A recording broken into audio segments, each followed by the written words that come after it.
Hello everyone, this is your friend Naruto Nexus 2.0 and we are back with a new fanfic. Which is what if Naruto awakened as the Demon King after Team 7's betrayal and built a powerful harem part 1. And if you enjoy this fanfic then please press the like button and subscribe to my channel for more fanfic like this. And now let's start the fanfic. Ba-chan, roared the voice of Konoha's loudest resident, as he stormed into the office of the most powerful ninja in the village, his obviously furious and disheveled appearance causing the older blonde woman to skip her usual tirade at the genin's lack of manners.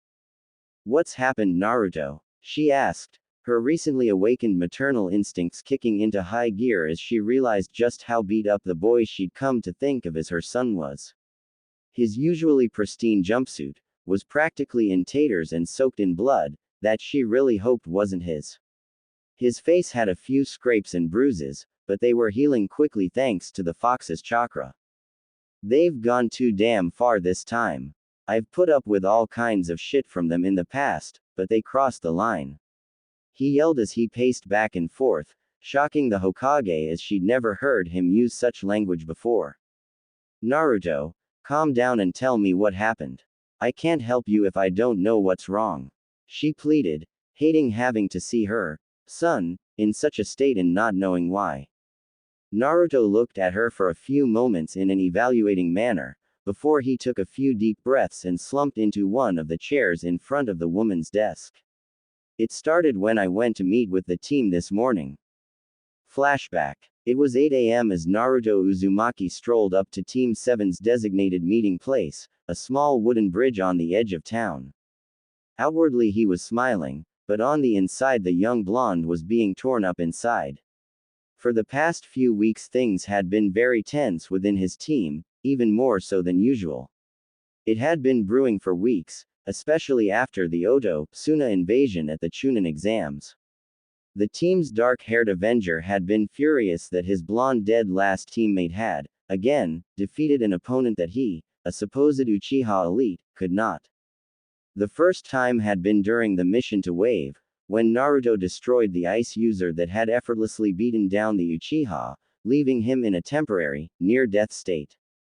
Sasuke had been able to pass this off as luck or a simple fluke, mostly because he is too excited about awakening his Sharingan to think about much else. But then, in the Forest of Death, the Dobi showed him up again, this time openly criticizing him and calling him a coward before doing battle with what turned out to be one of the legendary Sannin, Orochimaru. Again, he had managed to ignore the insult, as he was preoccupied with first the curse seal, and then training for the finals. But when he had been rescued by the blonde after the monster Gaara had decimated him, he had nothing to distract him. Nothing to draw his ire away from his teammate, and so, as he sat, stewing in his hospital bed, the rage and disgust at both Naruto and himself continued to fester and grow. The Avenger's anger finally boiled over when Naruto had come to visit him, acting as cheerful and lighthearted as ever, like nothing had changed between them, but it had. And it was something that would change the history of Konoha forever. At first, it had started as a mere spar on the hospital roof. Quickly though, it escalated to an all-out battle as Sasuke's fury took over and he attempted to remove his blonde obstacle, permanently. Fortunately, Kakashi had stepped in at the last minute and scalded the boys for their recklessness, his disappointment clearly evident, though it had little effect on the brooding Uchiha, who just felt as though Naruto had, once again, shamed his great name. That had been a week ago, but things had not improved. The teens were constantly at each other's throats, usually as a result of Sasuke's cutting and degrading comments, that seemed to affect the blonde far more than they ever had in the past. On several occasions, Kakashi had been forced to step in to prevent another altercation, and the Cycloptic Junin had had enough. After their last scuffle he had warned the boys that next time he would be placing them both on report, something which would be a serious mark against their names, and a great hindrance to their progression as shinobi of Konoha. So, Naruto had decided that he would simply increase the intensity of his idiot mask. It had helped him in the past when things with the villagers had escalated to dangerous levels, and he hoped that it would help him to avoid conflict in his current situation. Fate and a certain Uchiha, however, seemed to have different ideas. The blonde's bright smile slipped slightly as he noticed that neither of his teammates were at the bridge when he arrived, which was unusual considering both had a tendency to arrive early. His shinobi sixth sense began to tingle and the blonde subtly slipped into a ready position, not wanting to alert any potential attackers that he was onto their plan. He was, therefore, only slightly caught off guard when a barrage of kunai emerged from the nearby forest, forcing the team to leap backwards to avoid being repeatedly skewered. Scanning the trees for the source of the attack, Naruto's carefully constructed mask shattered when he saw both his teammates standing with proud smirks on their faces. "Sakura-chan, what the hell? Why are you throwing kunai at me?" he yelled, pain at being betrayed by the girl he had doted on for years burning him more than any physical wound. "Why? Because you are nothing but a filthy demon. That's why. I've finally been told the truth, you horrible monster. And now Sasuke-kun and I are going to finish what the Yondaime tried to do all those years ago, then we'll be heroes and Sasuke-kun will finally be given the respect and acknowledgement he deserves." Sakura yelled, shattering the tormented boy's fragile heart. For years, he had built walls around himself to keep back the pain and suffering that his cursed life generated, only letting a very select few people peek within those barriers to see the truth that lay within. And in an instant they were ripped away. The years of merciless scorn and torment, of brutal physical and emotional abuse, of debilitating, soul-shattering loneliness swept over the boy like a raging flood. And leading them all was his newest pain, the betrayal of the only person he had ever allowed himself to love romantically.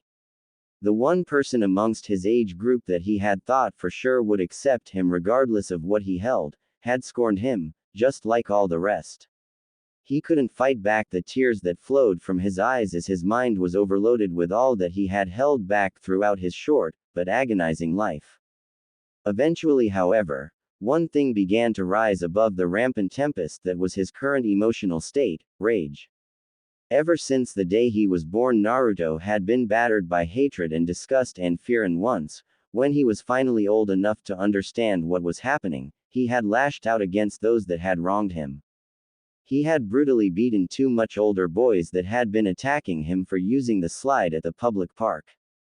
By the time he had finally been pulled off them, he was covered in blood, his knuckles were scraped and bleeding, his clothes were dyed red from the spatter that erupted from the children as he pummeled them even after they had long lost consciousness. When he had finally calmed down, his rage was replaced by fear and horror, not from the adults that were screaming at him for hurting their angels, but at himself. He had realized something terrifying at that moment: he loved blood. The feeling of it as it spattered on his face and clothes. The smell of it that lingered in his nostrils even after the Anbu had taken him away and rinsed him off. The image of it, flowing and coating the two helpless boys as they lay, broken and destroyed in the middle of the crowded park. He was absolutely intoxicated by it, and that fact scared him more than anything he had ever experienced before.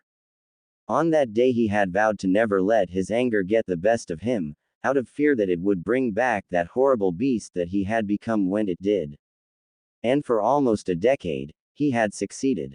Even during his darkest times, his enraged fight with Haku, the frenzied attack on Orochimaru, and even his brutal battle with the demonized Gaara, he never once let himself go completely. But now the dam had broken and he was once again basking in the exhilarating freedom that came with completely letting go of your emotions. Before either of his young attackers could realize what had happened, Naruto had vanished, only to reappear in front of them, barely 5 feet separating the literally glowing blonde from his surprised and frightened teammates.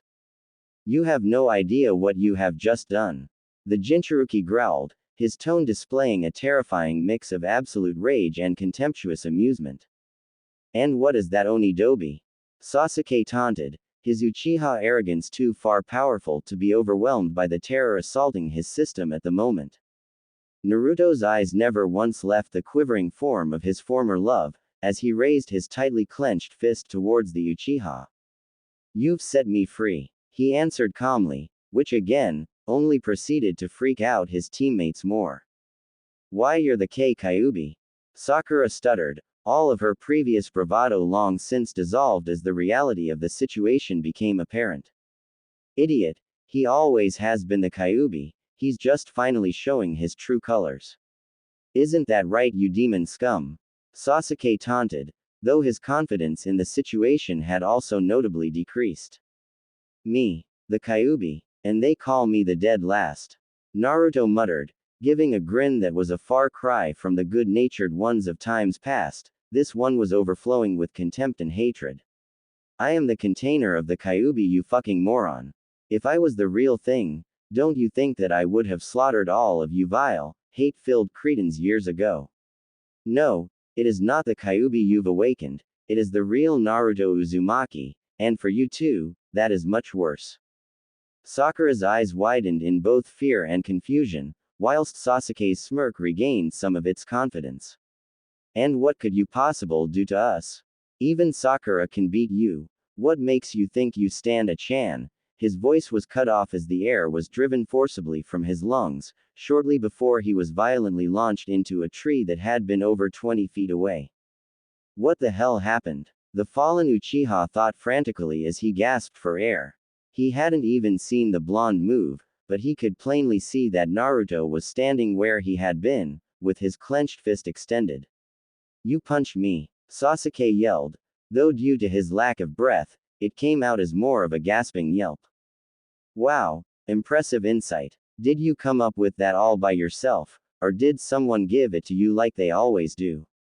Naruto taunted as he lowered his hand and stood in a relaxed position. You son of a bitch. I'll kill you, Sasuke roared as he got to his feet and charged his teammate, kunai in hand.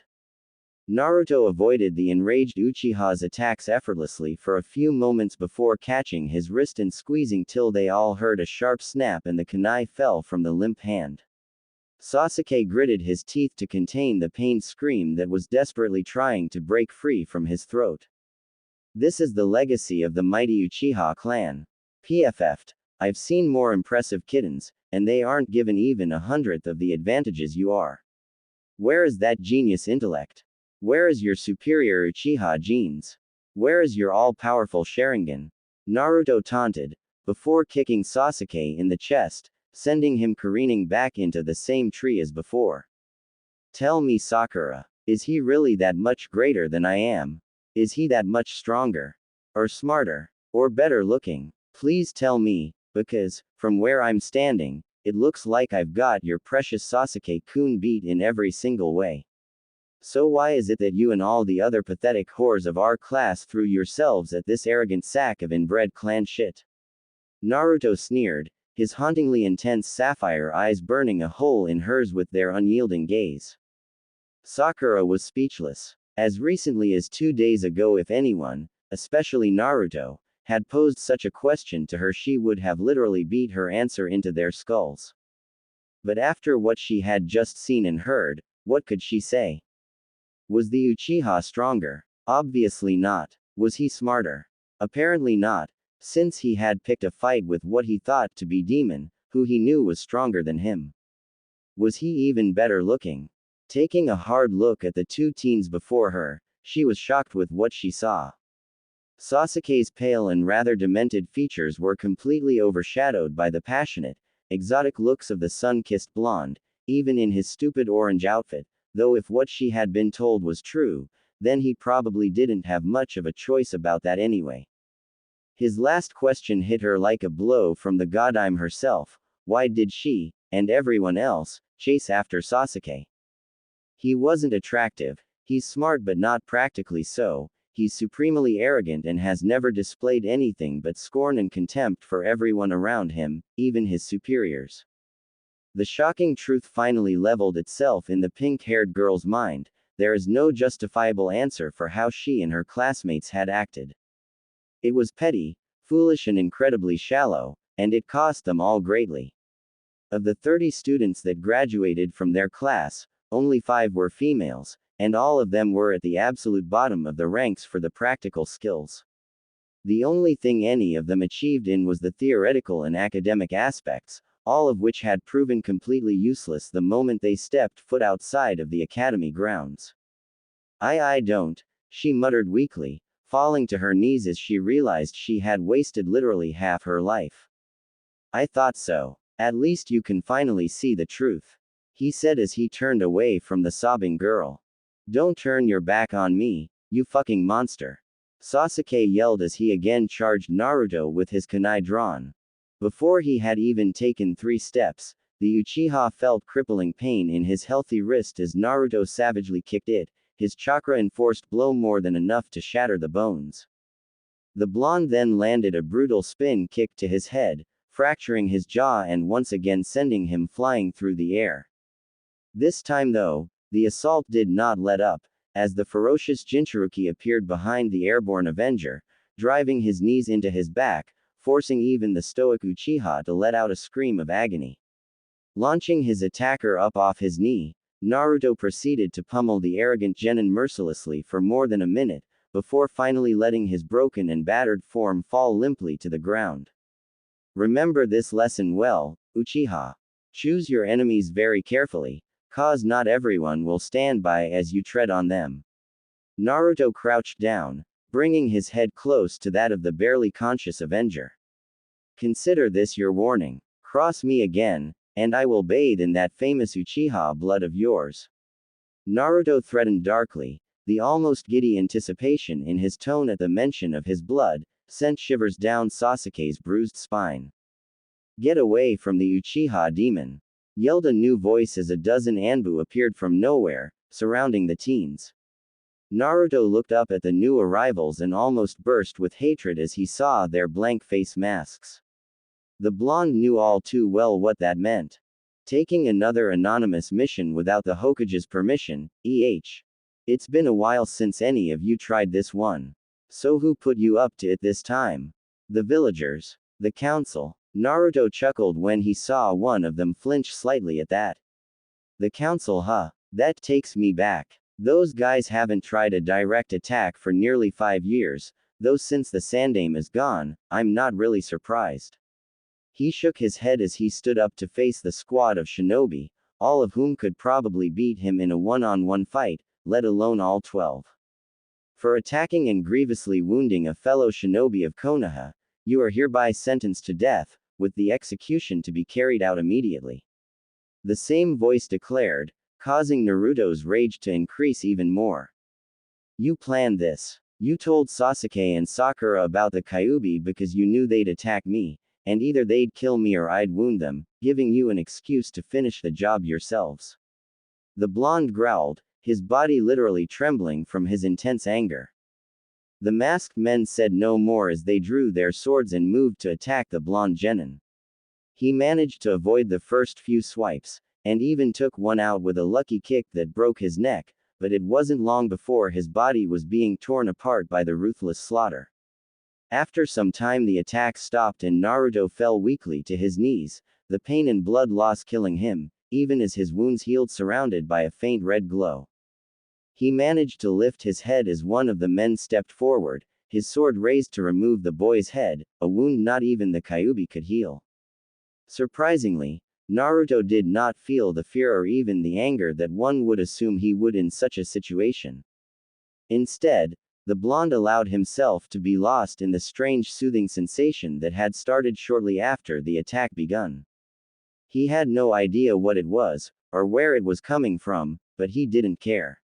It felt like the comfort he yearned for when he was younger. It felt like the family hugs he saw children getting when they were upset. It felt like everything he could ever need, and he was more than happy to lose himself to that feeling as his suffering finally drew to a close. He closed his eyes as he waited for the inevitable, reveling in the peace that had somehow settled over him. Suddenly though, the feeling was gone, instantly cut off, leaving in its wake only the rage and sorrow and hatred that had so recently overwhelmed the boy's tortured soul. His eyes snapped open. He would not die with this feeling in his heart. He would continue to live, continue to struggle, until he regained that peace he had momentarily grasped. Only then, only when he had recovered whatever that feeling was, would he allow himself to leave this world? Staring his death defiantly in the eyes, he felt new power surge through his body, the intensity and concentration of the power matched only by what he felt when using the Kyuubi's chakra, though the feel of this power was different. The Kyuubi's demonic chakra was loaded with animalistic, uncontrolled rage, but this, whatever it was more controlled, more focused. Also, unlike the Kyuubi's chakra, which was clearly coming from an outside source, this power was his, it came from within him, and it came for one thing, blood. Whatever the hell this power was, it yearned for blood like a desperate junkie looking for a fix.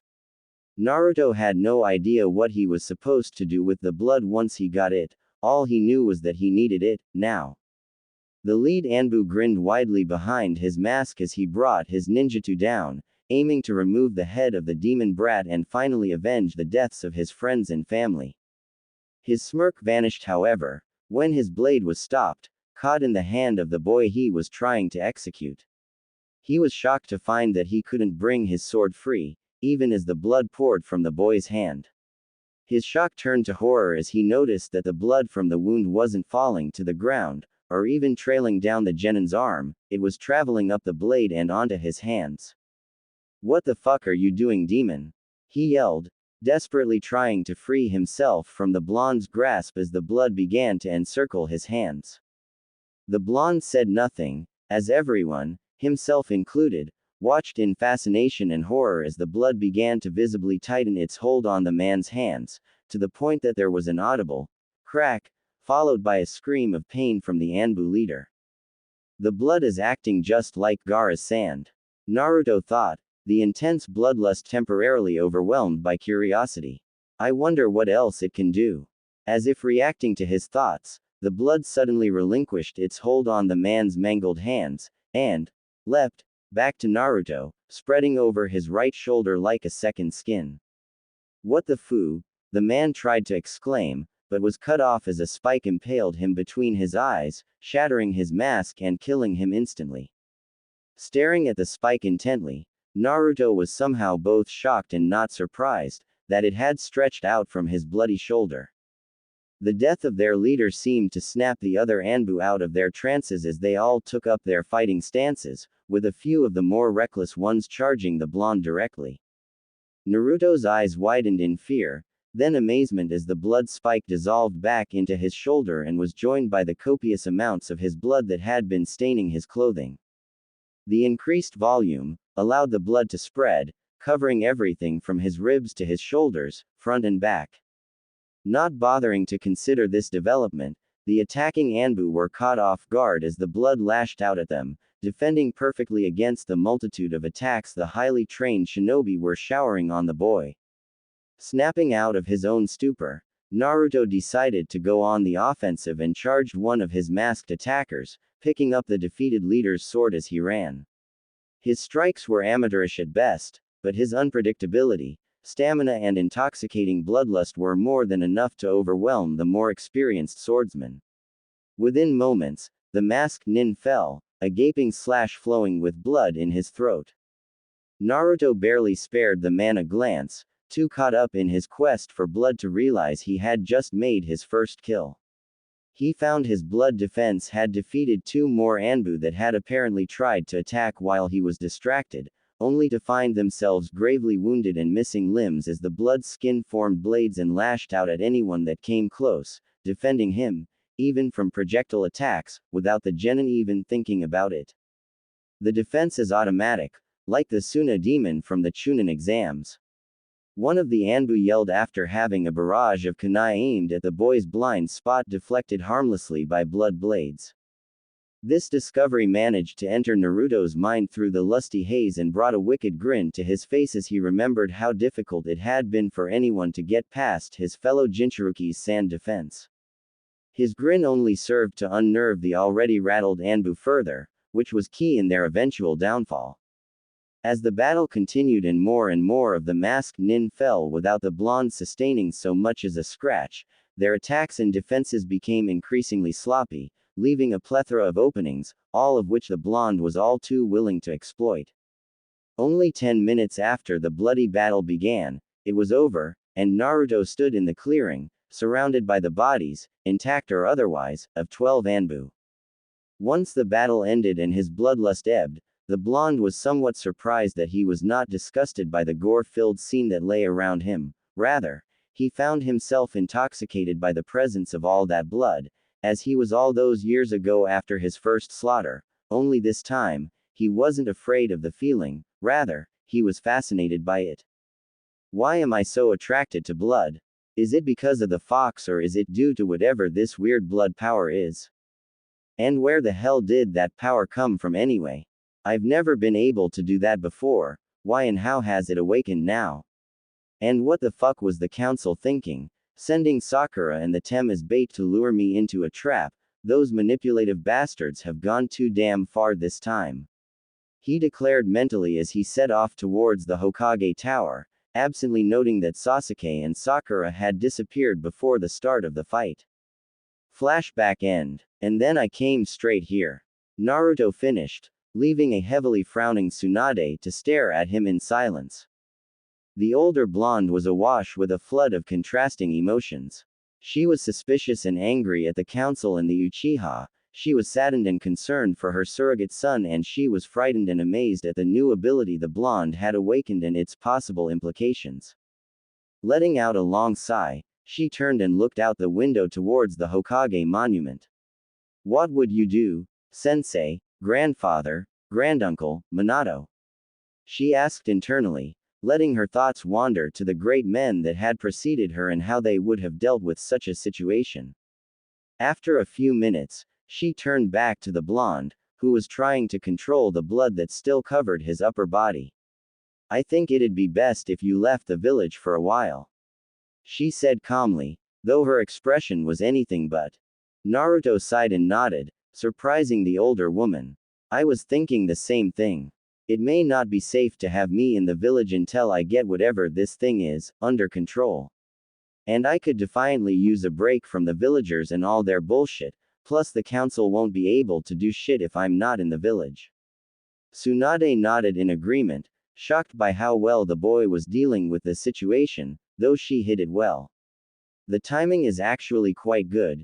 Jiraiya will be returning from a mission in a few days, you can go along with him, hell I can probably convince him to take you as his apprentice. As much as I appreciate the offer Ba-chan, I would prefer to go alone.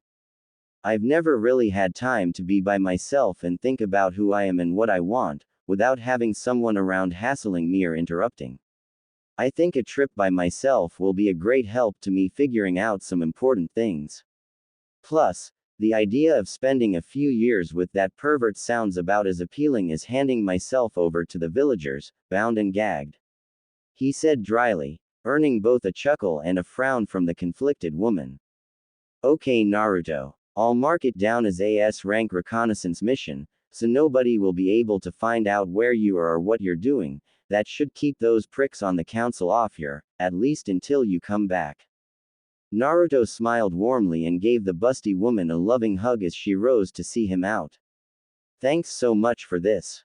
And I want you to know that if I ever had a mother, I would want her to be exactly like you.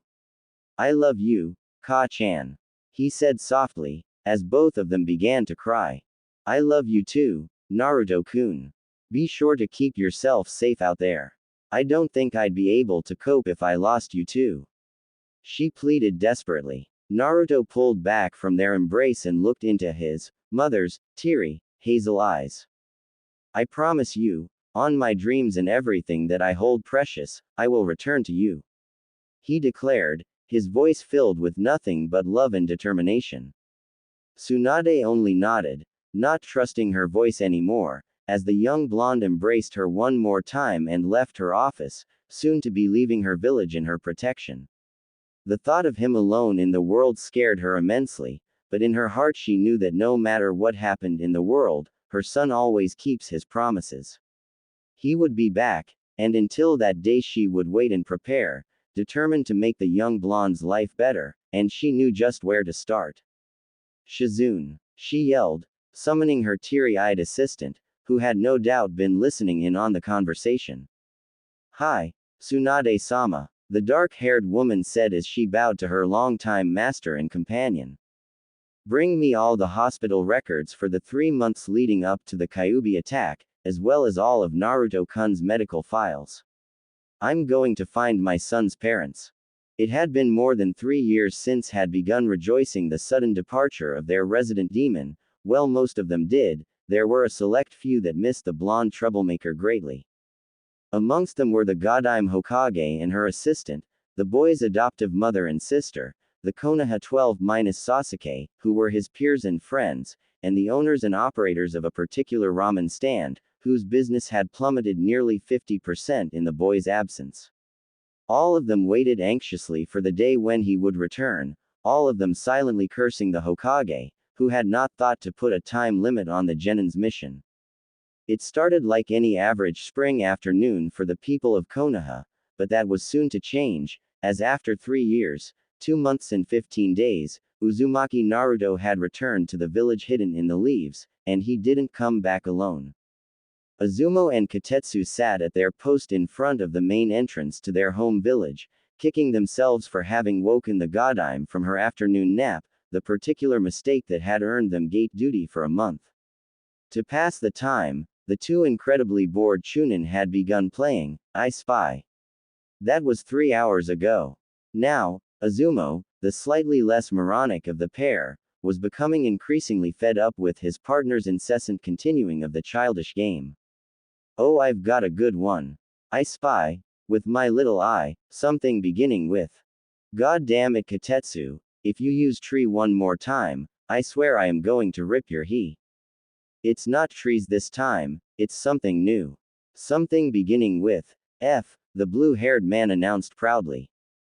Sighing and deciding he could humor his longtime friend one more time, Azumo looked around. Foliage? He asked, pointing to the trees lining either side of the road.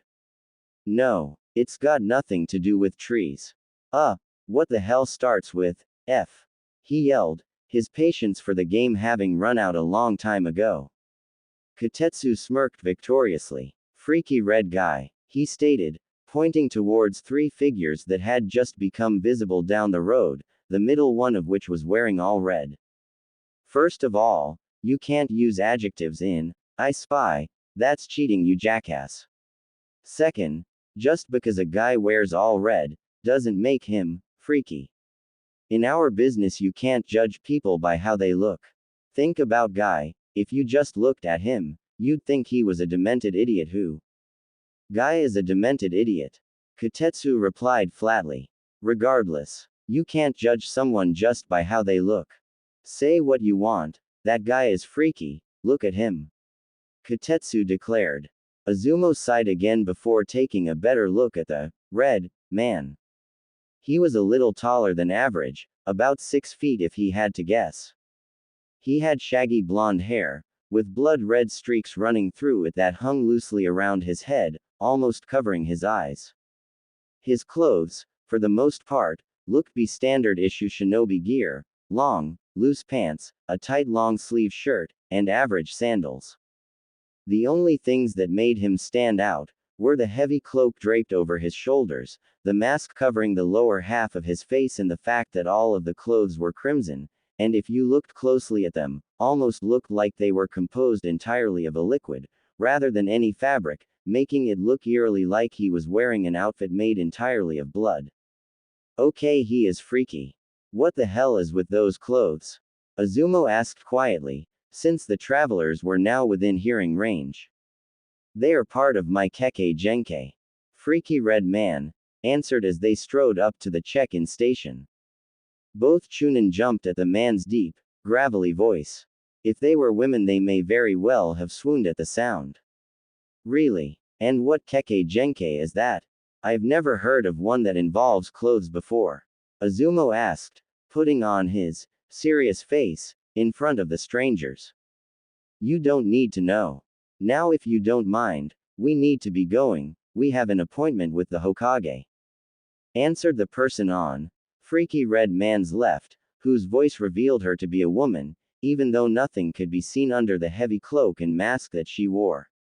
All that could be seen was her very long, crimson hair, that reached the entire length of her back. That, combined with the silky, almost regal sound of her voice, instantly led the Chunin to decide that she was both very hot and very important. I understand the need for secrecy, but all travelers must give their names and purpose of visit before entering the village. Azumo stated firmly, standing up to try and look more intimidating, though it clearly didn't work since the newcomers didn't even twitch. Look, you fucking piece of shit, we don't have to answer any of your fucking questions if we don't want to. Now fuck off, we have to see the blonde bitch. The third traveler cursed loudly, her voice also revealing herself to be a woman, though the contrast between her and the other female was like black and white. Her tone was sharp and grating, like someone who had grown up on the streets, as opposed to her companion, who sounded like she was raised in a castle or manor. Her hair, though not too dissimilar to the other woman's shade and length, was obviously less taken care of, as it was rougher and more untamed. Tayuya, calm down. We are all friends here, there is no need to be so hostile. The man reproached calmly, making the rude redhead take a deep breath and step back from the table. I apologize for my friend, she has a hard time trusting new people. As for our names, this is Tayuya-chan, and Akai-chan, and my name is Uzumaki Naruto. Both men visibly flinched at his name, and both of the women tensed, as if expecting an attack. I assume that you have returned from your mission then, Uzumaki-san. Kotetsu said, the reverence in his voice completely unexpected. That is correct, so if you wouldn't mind letting us through, I would like to make my report, he said, unable to keep the confusion and suspicion out of his voice. Of course. Please go right ahead. I'm sure Hokage-sama will be most happy to know that you have returned. Azumo said as he waved them through. The three travelers spared one final wary gaze towards the strange Chunin before entering the village. A short time later, the three red travelers arrived at the Hokage Tower and were met with similar reactions from the staff as they gave their introductions. Wanting to get to the bottom of what was going on, Naruto almost yelled in joy as he set eyes on the familiar face of the Hokage's personal assistant and companion. Shizune Nichan, he called as he bounded up to the woman and wrapped her up in a tight hug, nearly scaring her half to death as she hadn't recognized who was embracing her. Hey, let me down this instant, she yelled, struggling against the large man's powerful hold. Naruto let her down gently and looked at her with sadness and confusion. Shizune Nichan, aren't you happy to see me? It only took a moment for the woman to realize who it was that was looking down at her, his sapphire blue eyes leaving no doubt about his identity. Naruto-kun, she gasped, almost unable to accept the drastic change that her little brother had undergone in only 3 years. He nodded and was instantly brought back into a hug with the now crying woman. It's so good to see you again, Naruto-kun. Things just haven't been the same since you left. The tall blonde smiled warmly and rubbed the somewhat hysterical woman's back soothingly, whispering comforting words in her ear. The moment was interrupted by the sound of two angry women clearing their throats loudly. Instantly, Naruto's head snapped up and he looked over to see his two companions glaring at him with barely contained rage. Sweat dropping at their murderous looks, he stepped away from the recovered Shizune and rubbed his head sheepishly. Sorry Akai-chan, Tayuya-chan. This is Shizune Nichan, she's Ba-chan's assistant and one of my dearest friends. Shizune Nichan, this is Akai-chan and Tayuya-chan they're his girlfriends. Tayuya interrupted grumpily. The black-haired woman looked between the two women and Naruto a few times, her mouth open in a shocked gape. Be both, she stuttered. It's a long story. Why don't you come in with us when we explain to Ba-chan, that way you can hear the whole thing? Naruto suggested, walking over to his women and putting an arm around each of them in what he hoped was a placating manner. Shizune gave a nod and they all entered the Hokage's office, not bothering to knock. Who the hell are you? And what do you think you're doing barging in here like that? Tsunade yelled, her tone somehow even grumpier than Naruto remembered, causing him to sweat drop lightly. I'm offended you don't recognize me, Surely I haven't changed that much, Ka-san. Naruto said with a fake hurt expression that the woman could only identify thanks to years of dealing with a certain mask-wearing, porn-reading Junin. Naruto-kun, she stammered out, already having leapt the desk and begun inspecting the tall man, moving faster than any of them thought she was still capable. In the flesh. It's good to see you again, Ka-san. He said with a wide smile. Tsunade said nothing more as she pulled her son into a tight embrace that may have broken bones if it wasn't for his impressive conditioning. He rubbed her back gently as she began to shed tears of joy, holding no shame in her emotional display at seeing her favorite genin back home safely, and apparently having grown into a powerful young man, if his presence and aura were anything to go by. After a few minutes of quiet assurances and soothing words from the younger blonde, Tsunade regained her composure and stepped away from the young man, wiping her eyes clear of tears as she did so. So Naruto-kun, would you mind telling me why you haven't written for 3 years? Or how you grew so much in only 3 years? And who these two people are? Tsunade asked, her stern Hokage voice coming back after a brief absence. Naruto sheepishly rubbed the back of his head and ushered for them all to sit down. It's kind of a long story, but I guess it starts with. Flashback. It had been 6 months since Naruto had left the village hidden in the leaves and, for the most part, things had been uneventful. He had merely been traveling from town to town, seeing the sights, meeting people and generally enjoying his anonymity. That had not been the case today, however.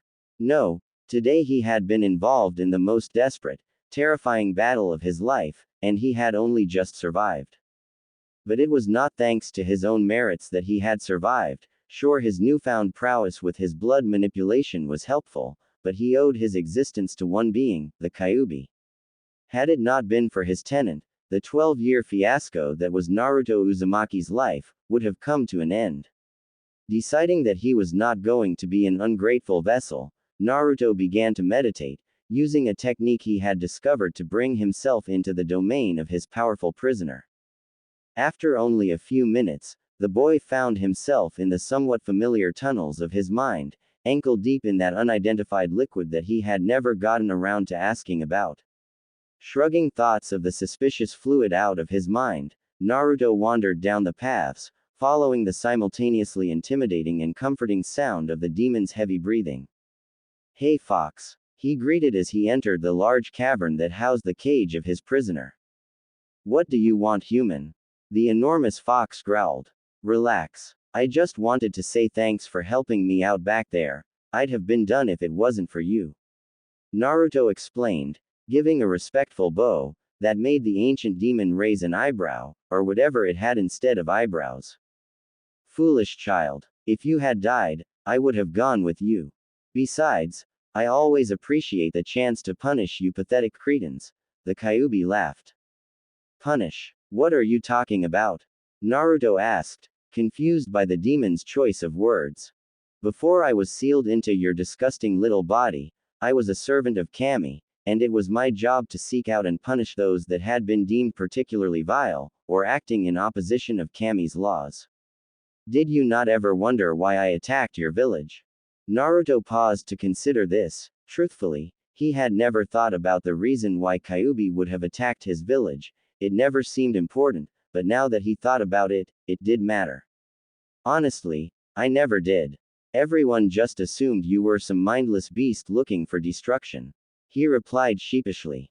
"Foolish humans, always overlooking the important details in favor of the simplest answer.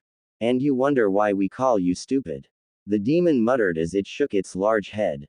"Hey, with all the shit those dumbass villagers put me through, I'm exactly inclined to disagree, but there are some good people out there," Naruto defended.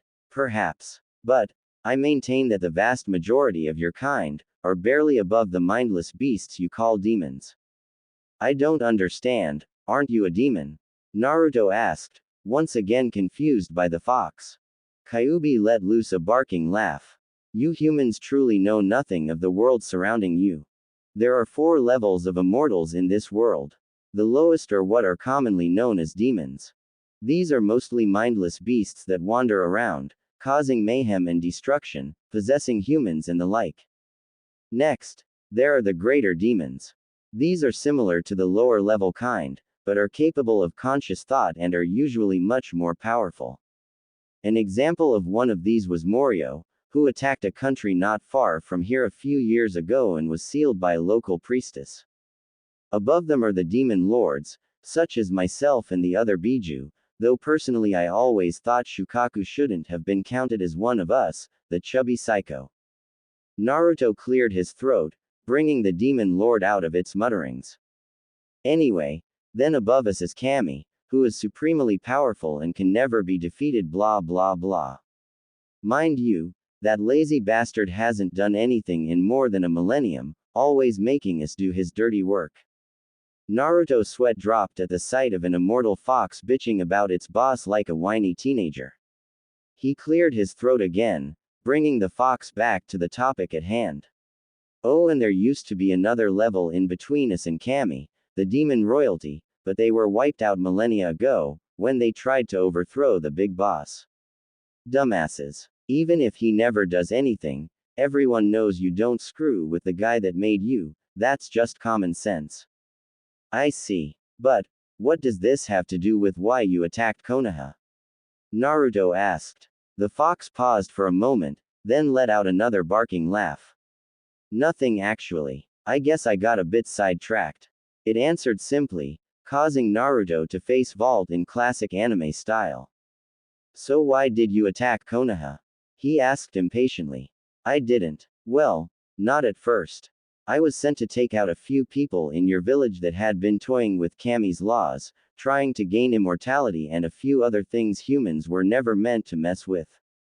Now usually, if it was only a few weak mortals, I would have gone in my human form and done it quietly, but some of the lower demons had been pissing me off recently, so I went in my true form.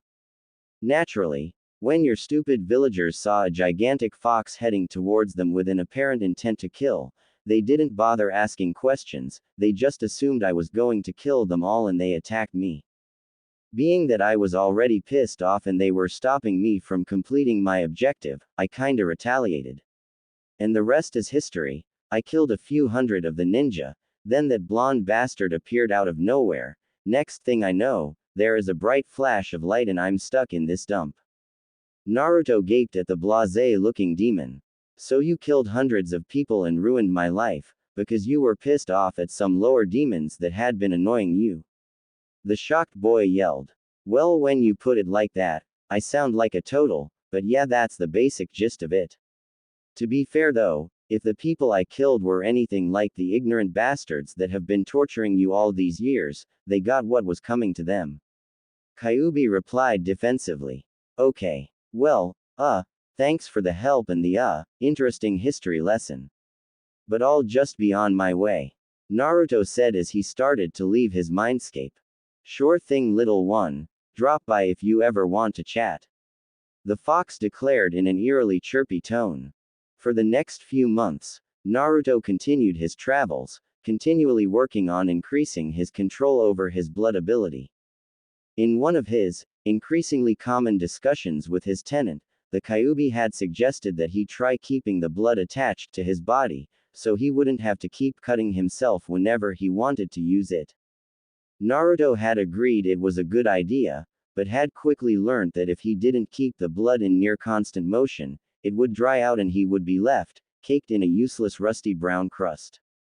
It had taken him a few weeks to be able to do it subconsciously, but once he did, it proved to be incredibly useful, since it not only made the blood more readily available, but it also served as control training, as he would often practice changing the properties of his weapon, shifting it between its completely liquid and hardened, almost metallic, states. He had found, during an experimentation session, that he could get the blood to take almost any form or quality, so long as it was attached to him. As soon as the connection was severed, it would revert to its natural, fluid state. This was disappointing as it meant that he couldn't use it as a projectile, and if someone ever managed to get the blood away from him, it would be useless. During his next chat with the Kyuubi, They had discussed this development, and decided that he could avoid the projectile limitation by simply increasing his volume of blood, then he would be able to stretch it much further, increasing his range and reducing the need for projectiles. So, under the supervision and advisement of his demonic companion, he had begun bloodletting, as much was safe, and had managed to drastically increase his blood stock, as he'd begun referring to it. This increased capacity brought with it another issue. Previously, when not in use, the blood would remain under his clothes, a sort of second skin that wasn't visible from the outside. Now though, there was far too much to be spread over the hidden sections of his body without making it quite thick and making him look rather misshapen, with a torso and legs, but lean arms and head. Once again, it was one of his conversations with the Kyuubi that provided the answer. The fox had jokingly suggested that the blood was similar to its fur and that he should simply go all natural, and while he had initially disregarded the idea as another of the strangely childish fox's jokes, he had realized that it actually wasn't that bad an idea and had abruptly left the mindscape to test his theory. He was pleased to find that, after a few failed attempts, he could actually form the blood into what looked and felt just like real clothes, albeit they had to be red since he couldn't manage to change its color, like he could everything else about it. After experimenting, with his newfound ability, Naruto finally decided on making only his top out of the liquid, and leaving the rest of his outfit, real clothes, since he didn't want to be caught without pants if he lost his concentration sometime. As the time passed, however, and his store increased even further, he was forced to make additions to his outfit. He started with smaller items, like gloves and sandals, then a mask like Kakashi's, but eventually he simply had too much and was forced to take the final step, replacing his pants, though he always wore real underwear, just in case the worst happened. He had found, much to his surprise, that he felt far more comfortable when wearing his blood clothes than he had ever been in real clothes, almost as if it was only natural for him. Kyuubi suggested it must be a part of his ancestry, since the feeling he described was similar to when it returned to its true form after being in human form for a while. Whilst the idea that this was his natural form intrigued Naruto, he had no way of knowing if it was related to his ancestry, since he had no idea who his ancestors were. Flashback pause. Wait, does that mean that the clothes you are wearing now are all made of blood too? Tsunade interrupted. Naruto nodded as his cloak and top reverted back to their blood shapes and formed into a set of giant bat wings off his back, leaving his muscled torso exposed to the hungry eyes of Akai, Yuya and, surprisingly, Shizune. Well, that answers that.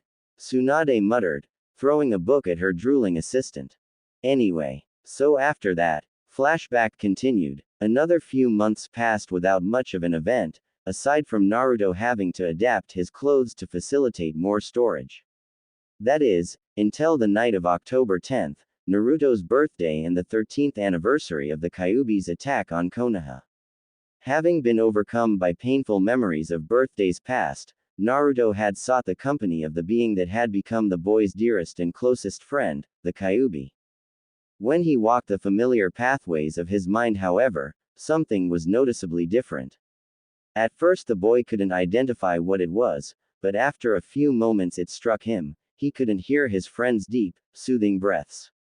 Alarmed and afraid that somehow, something had happened to his companion, Naruto frantically sprinted through the corridors till he found himself in the Kyuubi's chamber, only now, there was no sign of the demon lord, only a tremendous, empty cage. Ignoring the nagging voice in the back of his mind that warned it might be a trap, Naruto quickly passed through the enormous gate's bars and found himself, for the first time, inside the cell of his prisoner. It had been an unspoken rule throughout the growth of their friendship, that they wouldn't mention either of them entering or exiting the cage, since both knew that it would disrupt the fragile trust that had been built between them. And, since it was always so dark, the blonde boy had never seen inside of the cell that his friend was forced to live in, and now, he almost wished that it had stayed that way. It was completely bare, containing nothing that could be considered a comfort or source of entertainment, just hard, Wet, stone floors, walls and ceiling. There was absolutely nothing in the enormous space. Except for a small, hunched figure in one of the corners. Taking more notice of the, now screaming, voice in the back of his mind, Naruto approached the figure cautiously, inwardly cursing the lack of light as he couldn't make out the form's features. In obvious response to his thought, an ethereal light swelled in the room, bathing everything in gentle glow, like a candle or fireplace in a dark room. The figure, now revealed to be a beautiful, red-headed woman, flinched at the appearance of the light and spun around to face the surprised Naruto, who couldn't help but stare at the woman's angelic form and 9 long, fur-covered tails. Kyuubi, he sputtered disbelievingly. Naruto-kun, she gasped before wrapping her tails around herself for some level of modesty, though it didn't help much as it just made her look more alluring to the shocked teen. What the hell? Naruto asked dumbly, unable to form his frantic thoughts into a more complex question. So, this is my human form, surprise. The woman joked with a nervous chuckle. Naruto just continued to gape at her, his previous question being the most his rebooting mind was capable of. I guess you're a little surprised that I'm a woman, huh? She asked, getting a stiff nod from the blonde, who had finally managed to close his mouth. Why? He asked, after regaining more of his consciousness back. Why didn't I tell you? Well, when you first came in, I thought you were going to be like every other ignorant human, so I figured it would be better to deal with you in my fox form, even though this is my natural body. In truth, I only used the fox form when I was trying to intimidate people or in a particularly nasty battle. 90% of the time, I chose to stay in this form. Do you have any idea how hard it is to live as a 100-foot-tall fox? Normal things like walking around or taking a bath are hell, so I usually stayed like this. But then we started to become friends and I was afraid you would be angry if you found out I've been lying to you this whole time. She said sadly, hanging her head. Naruto smiled and walked over to the gorgeous woman, pulling her into a comforting embrace. And you call us humans stupid? What part of having an unbelievably beautiful woman as my best friend was I supposed to be angry about? This is actually a huge relief. For the last couple of months I'd been worried I was turning gay or whatever it is when you like animals, since I keep having these dreams and fantasies of us in a relationship. Naruto explained with a light chuckle. You're serious? She asked in a surprised tone. Of course. I thought you could read my thoughts, I assumed you knew. No, all the seal lets me do is monitor what is happening right now on the outside. Aside from that and sending my chakra to heal or strengthen you, I can't do anything from in here. She explained. Kami, that must be boring, no wonder you're always trying to get me to come in here and talk to you. Naruto exclaimed. Kyuubi pulled back from the embrace and looked away from her container shyly. Actually, that's only part of it, I really like spending time with you. She admitted sheepishly. Wait, as in, that's right, I like you too. She interrupted. Naruto gaped at the beautiful woman again, unable to comprehend what she had just confessed. As in like, he asked, getting a frustrated sigh from the woman, who suddenly turned back to him and locked him in a passionate kiss. Does that answer your question? She asked with a smirk, as she saw his flustered expression. I don't know, you might have to do it again, Kyuubi-chan. He replied with a matching smirk as he snapped out of his daze. Her grin only widened at his playful statement and she leaned back into his body. Well, if I have to. And for the record, my name is Akai, not Kyuubi. She declared before pulling him into another world-shattering kiss.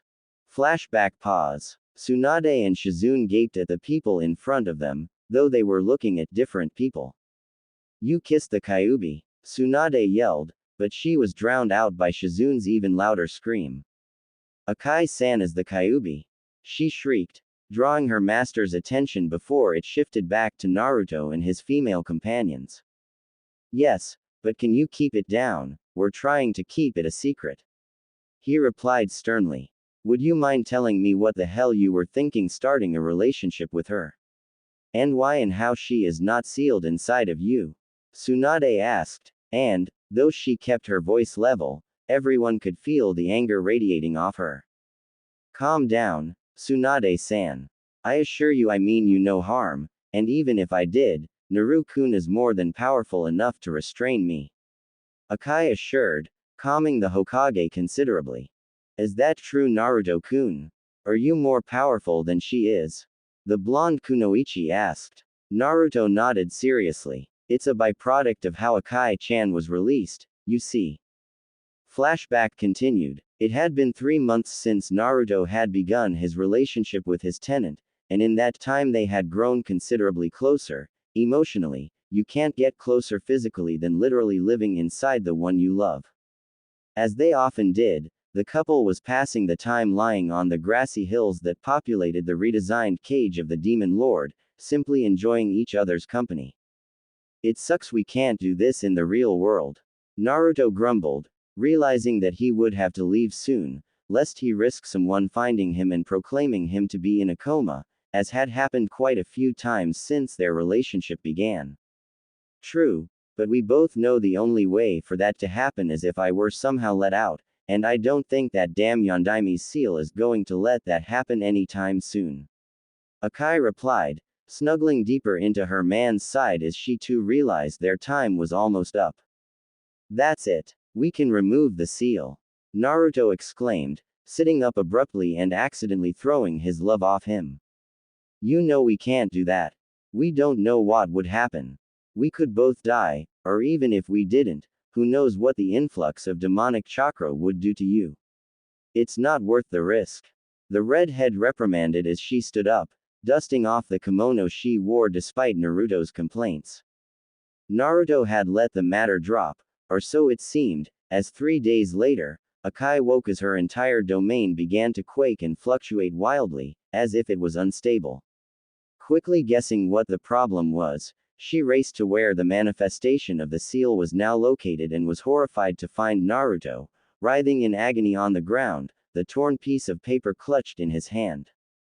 Naru-kun, she screamed as she ran over to his side, wrapping him up in a tight embrace to try and give him some comfort from the obviously excruciating pain. What the hell were you thinking? She yelled as he continued to convulse and tremble. I finally found it again.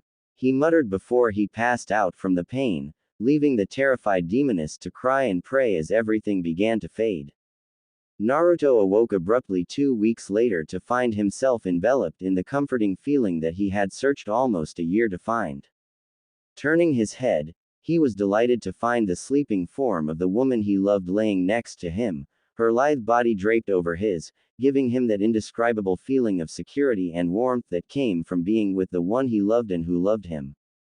He had recognized the feeling the first time that he and his tenant had embraced. It was the same one that had soothed him, however briefly, during his fight with the Anbu. And now that he had it back, he vowed on his very soul, that he would not let anything take that feeling away again, no matter what the cost. So when he had realized that he had an opportunity to set the being that gave him that feeling free, he didn't hesitate for a moment, regardless of the possible costs to himself. He smiled warmly as he saw the sleeping beauty begin to stir, shifting slightly so that they were eye to eye when her ruby-red orbs finally opened. Morning, Akai-chan, he said softly, before yelping in pain as she whacked him over the head. You stupid son of a bitch. What the hell were you thinking removing the seal without even telling me? I could have helped you prepare for it better, you dumb bastard. She yelled, getting into the mount position and thumping him repeatedly on the chest, or at least she would have, but she found herself completely restrained by vine-like appendages of blood that extended from the blonde's chest. Absently, he noted that his blood had not reacted by itself since that fight where his demon love had saved him, and wondered why it was doing so now, but shrugged it off when he noticed the half-furious, half-concerned look that Akai was giving him. I know you are upset, Akai-chan, but I am not going to apologize because I don't regret what I did. Since my blood is here and so are you, that means that you are on the outside, And, since I don't see Cammy yelling at you for slacking at your job, I know we aren't dead. Which means that you are free and we got away without any serious consequences. He declared with a proud smile, that quickly faded when he saw her look away from him. What's the matter? He asked, ordering his blood to release its hold on his girlfriend. That's not entirely true, she muttered softly. Naruto gently turned her head to face his and leant in, giving her a chaste, but loving kiss. Whatever has or will happen, is worth it for this moment. He declared tenderly. She gave a weak smile, but Naruto could tell that she was forcing it. What is this terrible thing that is so bad that it would ruin such a perfect moment? He asked. The red-headed woman sighed and gazed deeply into his eyes. There were some complications. Like what? Naruto asked, curious, but obviously not worried. After you removed the seal, my chakra began flooding your system, as we knew it would, but your reaction was more intense than I had anticipated. I managed to retain a little less than half of my power as I was ejected from your body, but the rest of it was almost enough to kill you. If I had taken any less, you would have died, regardless of your special circumstances. She explained gravely. Naruto creased his brows in confusion. What circumstances? Akai let out another sigh before taking a calming breath. Your body, unlike a normal human's, was not shredded by the excess of demonic chakra. The only reason that I can think for this would be if you had some kind of natural tolerance for it, and the only way for that to be true is, if you have powerful demonic ancestry. What? You mean one of my ancestors was a demon? He asked, surprised by the coincidental information. Yes, but not just any demon. The only way that you would be able to handle my level of demonic chakra, would be if the demon was at least as powerful as me. Wait, but that means that it had to be either Cammy or you. You're my ancestor. Oh, that is fucked up. Deeply disturbed by his feelings for his great-grandmother. Me. No, I've never, with a human, so it couldn't be me. She assured, getting a relieved sigh from the panicked teen. But if it wasn't you, doesn't that mean that it has to be Cammy?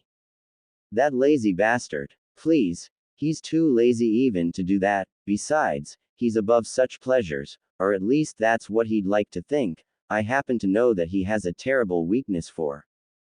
Focus. You were trying to explain something to me, remember? Naruto interrupted, making the woman blush slightly at getting distracted, again. Right, sorry, no, what I was thinking was that it would have to have been one of the demon royalty. They were always resistant to Cammy's rules, so it's not surprising that they would have a few human descendants running around. Oh, I see. But what does any of this really matter? I mean, it's not like I'm a demon, so I can't be royalty, right? Naruto's cheerful grin died when she once again looked away from him. Actually, that's what I was getting to. When my demonic chakra overloaded your system, it apparently awakened your ancient demonic heritage, transforming you into a full demon. Akai explained fearfully, terrified of what his possible reaction might be. She was caught completely off guard, however, when he cheered loudly and leapt to his feet, accidentally throwing her to the ground in the process. Ah, what the hell? She yelled in surprise, only her demonic reflexes saving her from landing on her. Sorry, Akai-chan, I just wanted to see if I got any cool tails, or stuff like yours. He explained, rubbing the back of his head sheepishly. I'm not sure. When I woke up we were both in our full human forms, though I have no idea how, so I haven't seen your true form. I doubt it'll be like mine though. The Biju are the only demons that have animal features, the royalty were all completely unique beings.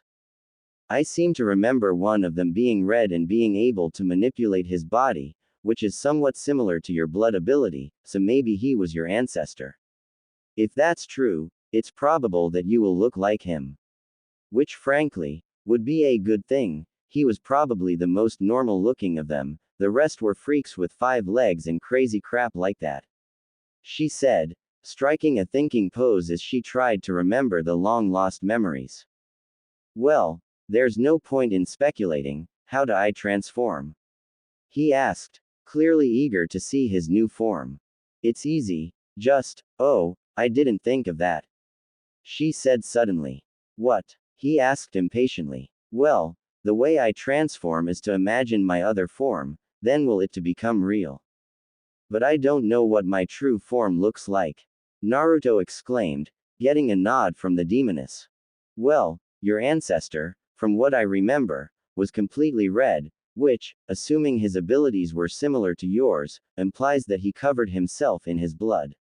Maybe you should try that, she suggested with a shrug. Naruto thought about it for a moment before deciding that it was worth a try. He tried to focus on his blood as he used to, and was pleased to find that it worked much faster and much easier, though it caught him off guard at first since he was suddenly being swallowed by the crimson liquid. Stifling a scream as it crept further up his face than ever before, he almost lost composure as it completely covered him, leaving nothing but a scarlet silhouette. After a few moments of nothing happening, he was about to pull it off when he was suddenly overcome with a wave of new sensations as his body began to warp and shift. His bones and muscles began to tear and reform, considerably larger and longer than before. His eyes changed completely, becoming completely white before they flattened and stretched, becoming egg-shaped and roughly the size of his palm. His mouth opened as he let out a scream, only it stretched and widened to the point that he could probably eat a chicken whole. And his teeth all grew, becoming sharper and longer, reminiscent of Akai's in her fox form, only they were all long, not just the canines. Even his tongue changed, becoming much longer and round, till it looked almost like a slimy rat tail. After almost a full minute of the agonizing transformation, it ended and the new, fully demonized Naruto stood panting in front of his shocked love. What happened? He asked, his voice completely different, sounding like a more feral version of Akai's demonic growl. You've finally taken your true form. Akai said. She walked over to him and pulled him into a comforting hug. Everything is different, he gasped as he took in the world through his new senses.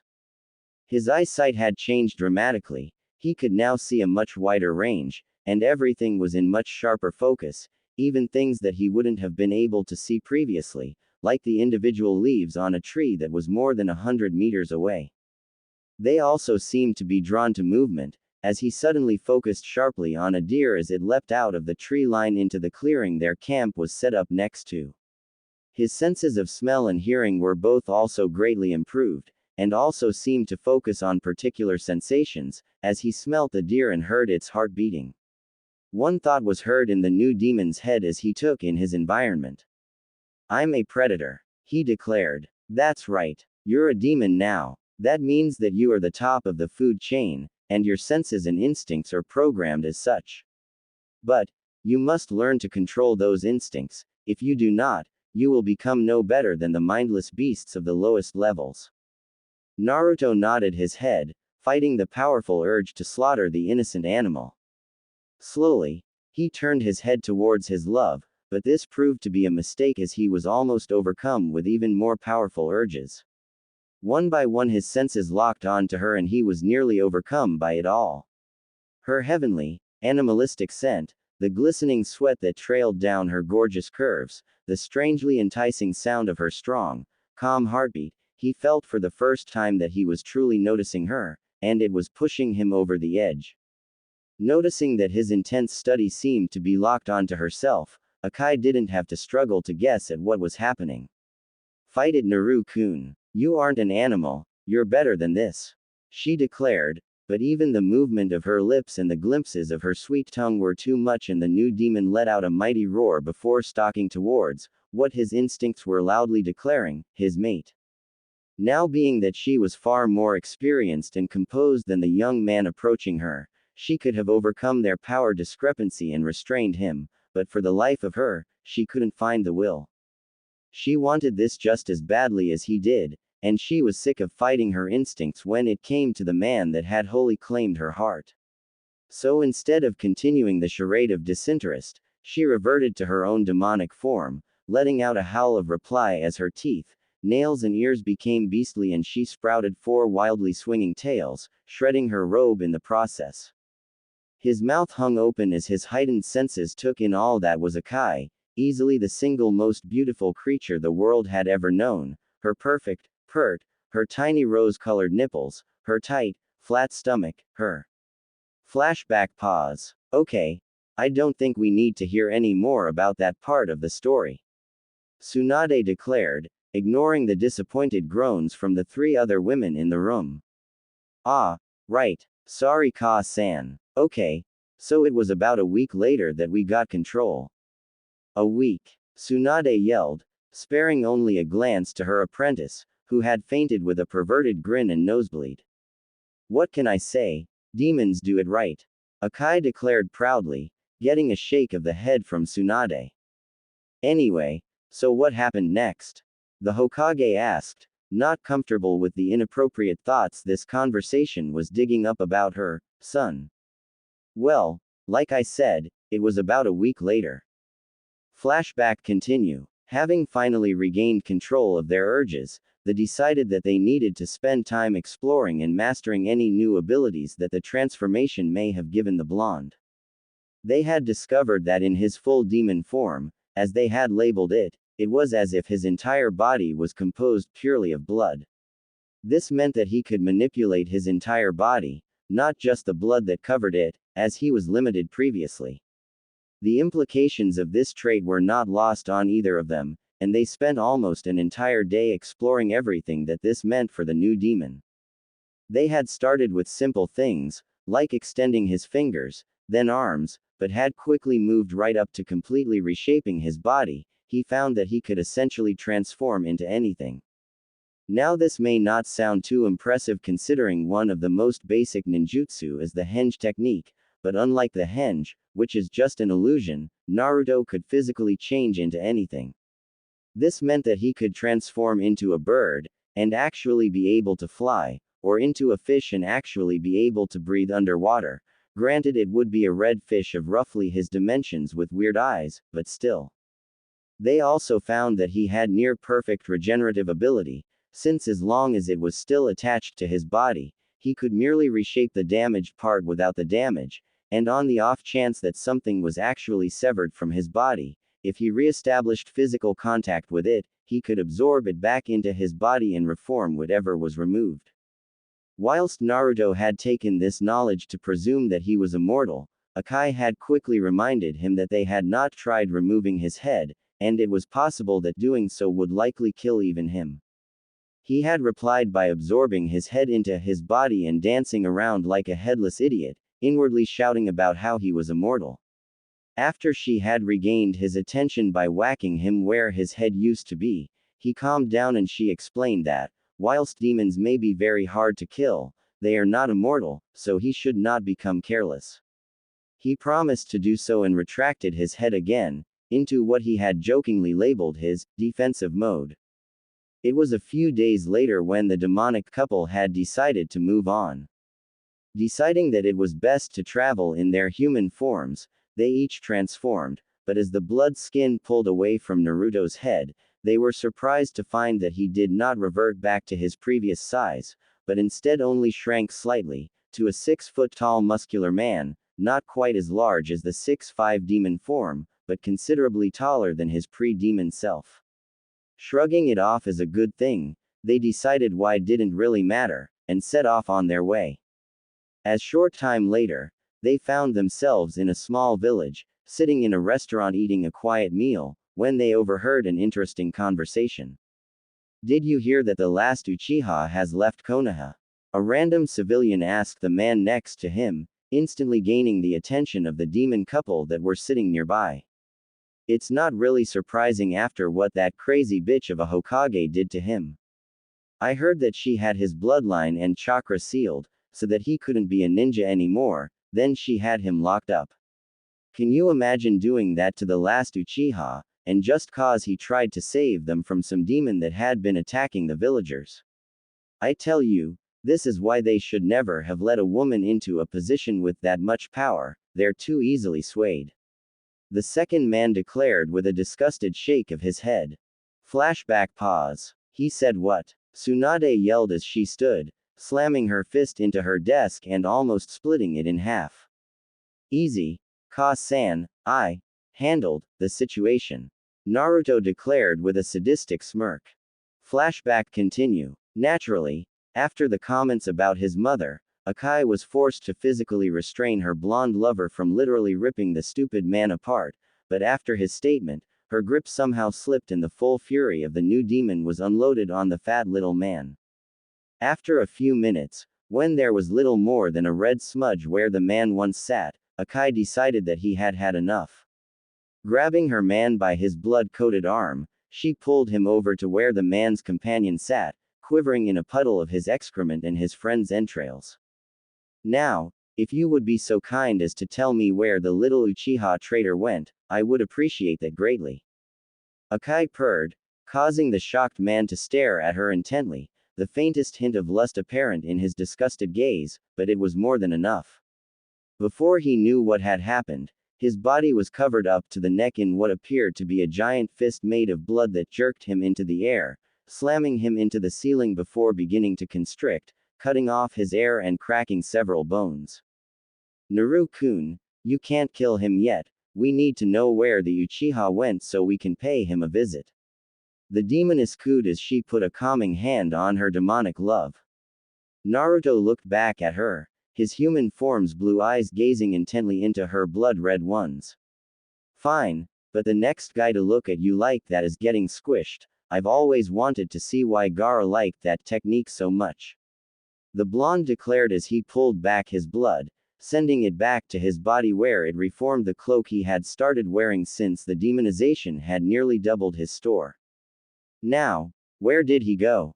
Akai asked again, fighting back a snigger at seeing not a trace of lust in the man's eyes. He went to Otogakure. The Otokage sent his personal bodyguards to break him out of prison and escort him back to the village. Apparently all of them were killed when the Hokage sent out a squad of the Uchiha's classmates after him. They all came back heavily wounded and empty-handed however, so everyone assumed that he got away. The man replied, forcibly getting rid of the nervous stutter when he saw that it seemed to anger the strange beauty in front of him. So the Baka Tem actually went to the snake. I guess we should go pay them a visit, Akai-chan. Naruto asked with a grin that made the terrified civilian faint. After a few weeks of travel and some advanced interrogation of a few Oto nin they stumbled across, the demonic couple finally found themselves at the entrance to the bunker that currently contained Orochimaru and his latest love SLA, apprentice.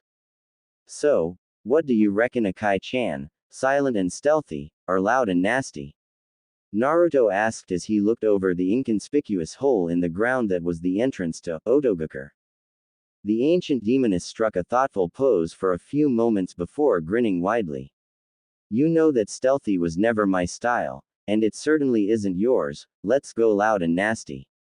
She declared as she shifted to her true form, gaining a wicked grin from her lover as he did the same. Man, that feels better. I totally get what you meant when you said it sucks to be a human, I feel so weak in that form. Naruto declared as he rolled his joints, though it was impossible for them to become stiff in this form. Akai just smirked as she too stretched her new appendages. Told ya. Now let's get to this. If I'm forced to look at that of yours much longer, we're gonna get distracted again. She purred as she leapt into the hole, a chorus of quick screams rising shortly after. Music to my ears. Naruto sang as he shifted his form slightly before following after her, not wanting to get his ample frame stuck in the narrow tunnel. His feet hit ground after a short fall and his impressive demonic eyes revealed a small tunnel, currently containing his love and two dead Chunin. You didn't save one for me. He whined, a strangely terrifying sound considering his demonic voice. You can have the next ones. She replied, somewhat disturbed by his vicious mouth pouting. Yay. He squealed like a teenage girl, a big, red, demonic teenage girl. Shaking her head at his silly antics, she pointed down one of the three passageways. That one has the Uchiha's scent. Naruto's foolish childlike persona was instantly replaced with that of a seasoned warrior as he stopped jumping and gave her a serious nod, before starting down the tunnel. After a few minutes and a few more pathetic guards, they found a large steel door which the Uchiha's scent disappeared behind. This must be the Tem's room. The snake would want the best security on his precious Sasuke-kun. Kami, the similarities between him and the Konoha council are disgusting. Naruto muttered as 2-3-foot-long blades sprouted from each of his forearms, the sharp edge running from past his elbow to a foot past his fingertips, where they ended in a vicious serrated curve. Without delay, he slammed his fists into the top of the door, the 4 blades penetrating the thick steel like water. He then dragged his hands downwards, till they met the floor, leaving the heavy door sitting in 5 strips, the middle ones falling limply forward as their support was severed. Well, that was unnecessarily flashy. Akai said flatly as the heavy doors fell with a loud crash. You know me, I like to make an entrance. Naruto replied with a grin as he stepped through the hole. As soon as he passed through the doorway, the sound of 1,000 birds chirping erupted in the demon's ears and he felt a burning sensation in his abdomen. Looking down, Naruto found the, now, relatively small form of his former teammate, the Uchiha's hand up to the elbow in the red flesh of his body. Well, hello to you too, Tem. Naruto growled, not looking bothered by the limb embedded in his torso. What the hell are you? Sasuke shrieked as he tried to pull his arm back, only to find that the strange red flesh was gripping onto his arm, holding him firmly in place. Now this is a familiar scene. Isn't this what happened the last time you tried that attack on a demon? Of course that was just the weakling Aikibi, but still, you can't help but laugh at the symmetry, hey Tem. Naruto laughed, his demonic voice sending chills down the spine of the terrified Avenger. How do you know about that? Sasuke asked, managing to keep the fear out of his voice by replacing it with arrogant indifference. You don't recognize me, Tem. I'm hurt. And after all that time we spent together. That mission to Wave, where I saved your. The Forest of Death, where I saved your. The Oto invasion, where I saved your. How about when you tried to kill me before our team meeting a year ago? You really don't remember me, Sasuke Tem. Naruto growled, his killer intent flooding the room and making the young traitor fall to his knees. Naruto. That's right. Now what's this I hear about you turning traitor? Naruto asked, his killer intent increasing even more, forcing the Uchiha to struggle for his breaths. Why you can't kill me? The Sea Council will never let you come be back. Sasuke threatened, though the effect was largely reduced by the fact that he was gasping for every breath and stuttering in terror. You know what? You're right, the demon declared, reining in his killing intent, getting 2 relieved sighs. Naruto paused, too, he thought as he looked around, searching for the source of the other noise.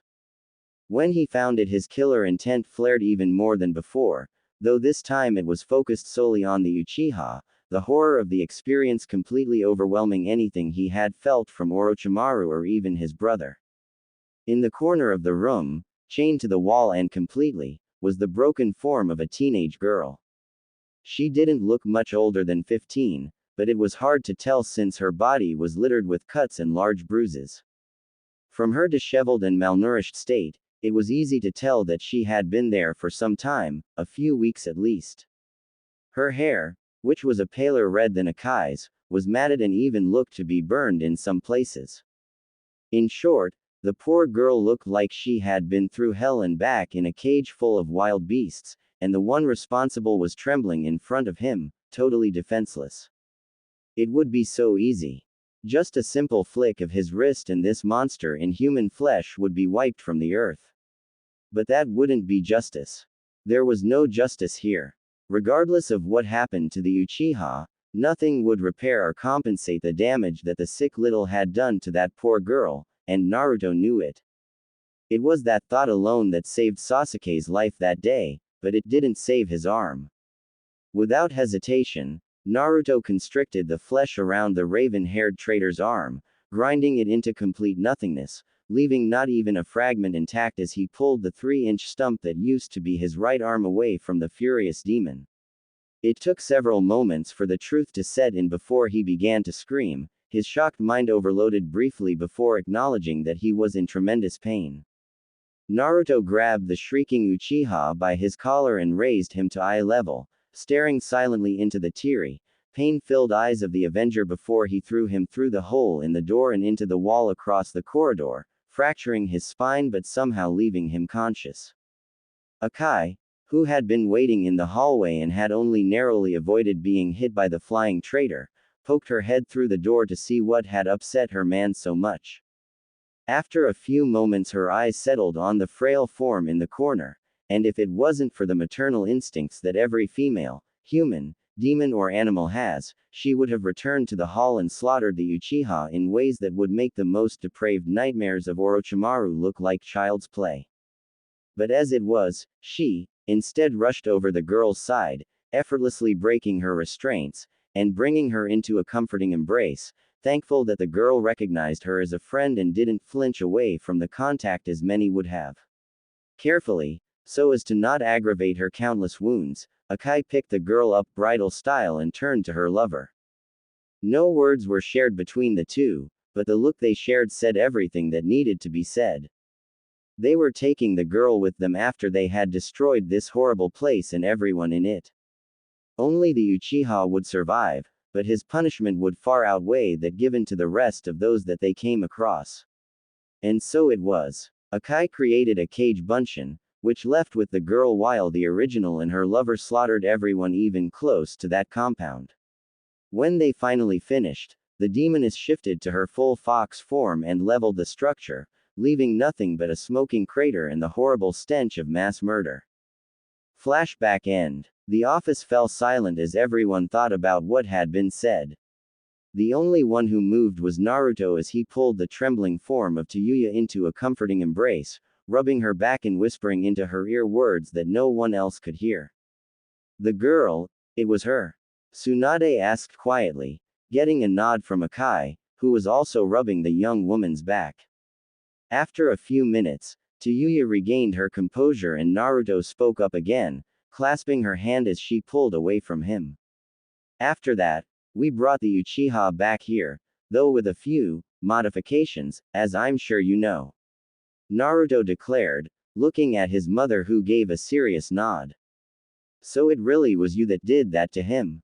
We had thought he had gone mad when we found him, missing his arms, eyes and reproductive organs, ranting about how demons stole his vengeance. Tsunade explained, if I had known what the sick bastard had done, I never would have saved him.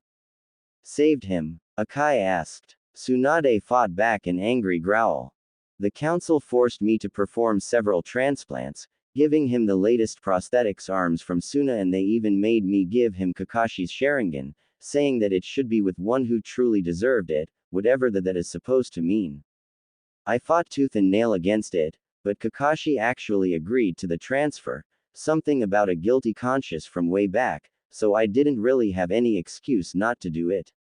Especially considering we were told that he had been captured and held as a prisoner by Orochimaru. Had I known the truth, I'd have let the bastard wander around blind and armless. At least that filthy bloodline will die with him. Naruto spat, his opinion regarding the Uchiha clan as a whole well established to all those present. Tsunade gave a slight nod. Not that it has stopped the stupid bastards from trying. They even put the CRA into effect on him, and got him married to the Yamanaka girl and some of the other whiny bitches of your age group, 7 in total. And not one of them would listen to me when I said that he was damaged beyond repair in that area.